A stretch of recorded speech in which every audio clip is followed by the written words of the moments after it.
código-fonte da urna, hoje, ele fica num computador que não tem acesso à internet. Então, uma invasão de fora seria impossível. Você explicou isso aí? Expliquei isso aí. Deve ter ficado triste, né? Porque, veja bem, o presidente pede a alguém que faça uma invasão de urna, cometa um crime desse para invadir a urna eletrônica e mostrar que ela é falsa. Segunda questão, foi o próprio presidente da República no seu encontro pessoal nessa vez. Isso. A segunda questão, ele pediu também nesse encontro, foi o que eu entendi, que o senhor fizesse uma propaganda eleitoral fake, criasse um código-fonte de uma outra urna, nada a ver com o TSE, pelo que eu entendi. Um código-fonte meu, no caso. Código-fonte seu. E insinuasse que votando 22 daria 13. Exatamente. Ou então que, realizando 20 votos 22 e 20 votos 13, o 13 teria 30, como um exemplo. Espalharia mais votos para o presidente Lula e demonstraria uma farsa. Uma fraude eleitoral. Ele me explicou à época que a população, ouvindo é uma coisa e vendo é outra. Vendo é verdade. Contra fatos não há argumento. Exatamente. Então o senhor demonstraria isso numa propaganda eleitoral ou no 7 de setembro? 7 de setembro, isso. No 7 de setembro, onde a gente viu coisas absurdas no 7 de setembro. Imagina, presidente, um hacker que fez o hackeamento na Vaza Jato, que demonstrou que aquilo era verdade, gostem ou não, aquilo foi demonstrado que o que ele fez era verídico, e ele mostrando uma urna eletrônica na propaganda eleitoral ou no dia 7 de setembro, dizendo que o 22 virava 13. Imagina a convulsão social que isso daria no setor do eleitorado. Olha o que o presidente pediu a ele. Porque a população veria o personagem da esquerda fazendo isso e não um técnico de direita. Alguém que comprovou que realmente conseguiu fazer a invasão e a Vaza Jato comprovadamente correta. E à época o STF havia chancelado o que eu fiz, então seria difícil até o TSE ir contra esse ato. Entendido. Imagina o que seria isso no processo eleitoral. Isso foi no mês de agosto, ainda em pleno processo eleitoral. Depois o presidente, ele mesmo que te orientou a ir ao Ministério da Defesa? Sim, como eu disse, ele deu uma ordem ao general, ao coronel, né? Me confundi o título, mas ao coronel... Coronel Marcelo Câmara. Isso, ele disse, é ordem minha e... Ok, eu vou apenas ser rápido para poder concluir, meu tempo não é igual da relatora. Então o senhor esteve, a pedido ou por ordem do presidente Bolsonaro, com o ministro da Defesa, Paulo Sérgio.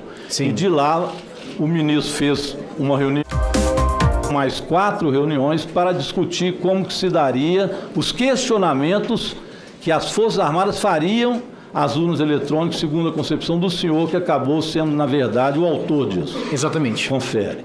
Então, veja bem, o presidente da República pede para invadir as urnas, pede para fazer uma propaganda eleitoral fake, para dar convulsão social, e leva ele ao ministro da Defesa para fazer questionamento das urnas.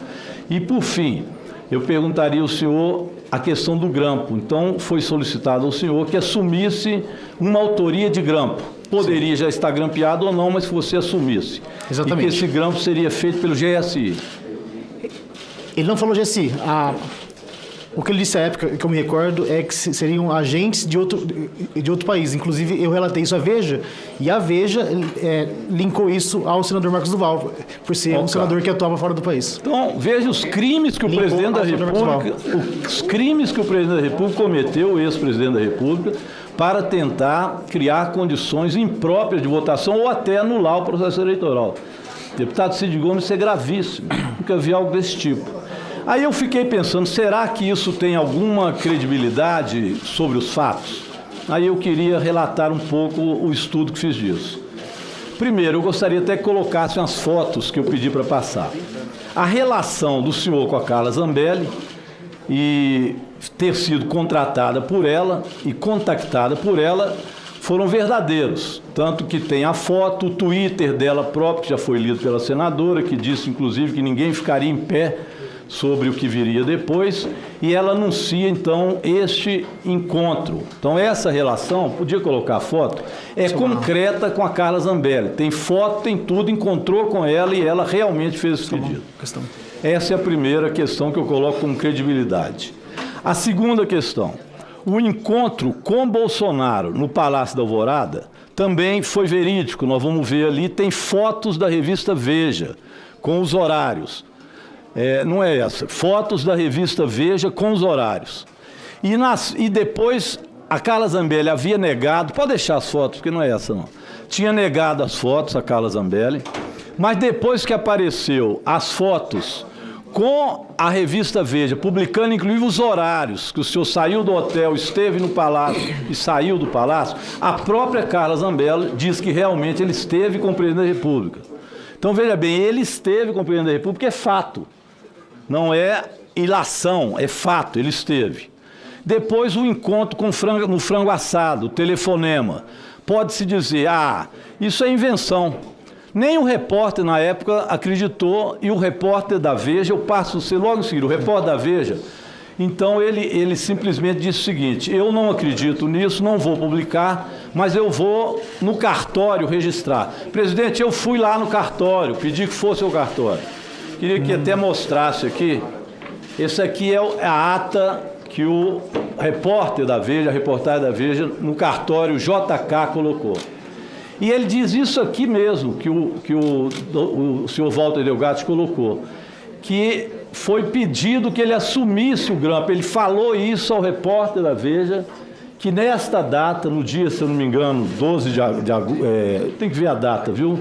Na data 26 de novembro de 2022, ele foi ao cartório e registrou que realmente o Walter tinha procurado ele, presidente, falado exatamente que o presidente da República tinha solicitado que ele grampeasse o ministro Alexandre de Moraes. As fotos estão aparecendo ali para comprovar tudo que, portanto, são verídicos. Estes fatos que eu coloco demonstram que há muita vericidade já comprovada em relação às questões que o Walter aqui colocou. Então, presidente, é muito grave isso que a gente está vendo aqui. Eu realmente fico impressionado de ver como que um presidente da República pode pedir para se cometer tantos crimes, querer criar uma convulsão social, uma desconfiança geral nas urnas, completamente, fazer com que o Brasil não chegasse às eleições, ou se chegasse, pudesse vir, alguns podem dizer, não tem nada a ver com o 8 de janeiro. Eu digo, tem tudo a ver com o 8 de janeiro, porque esses tipos de atitude é que foram levando a que um setor da população acreditasse nos absurdos que o ex-presidente da República colocou. Então, Walter, eu queria te agradecer por ter vindo aqui, esclarecer isso. Nós vamos provar isso, a Polícia Federal tem modos. Eu te daria aí 1 minuto que eu tenho para que você pudesse concluir o que você solicitou. Tudo bem. É bem rápido. Ontem eu fui depor a Polícia Federal. E lá eu tive acesso à oitiva do motorista e de outras pessoas. E eles confirmaram esse encontro no posto e tudo que eu narrei aqui. No posto também? Eles confirmaram a Polícia Federal, o motorista e outras pessoas. Confirmaram na Polícia Federal. Então imaginem, senhores e senhoras deputados, senadores e senadoras.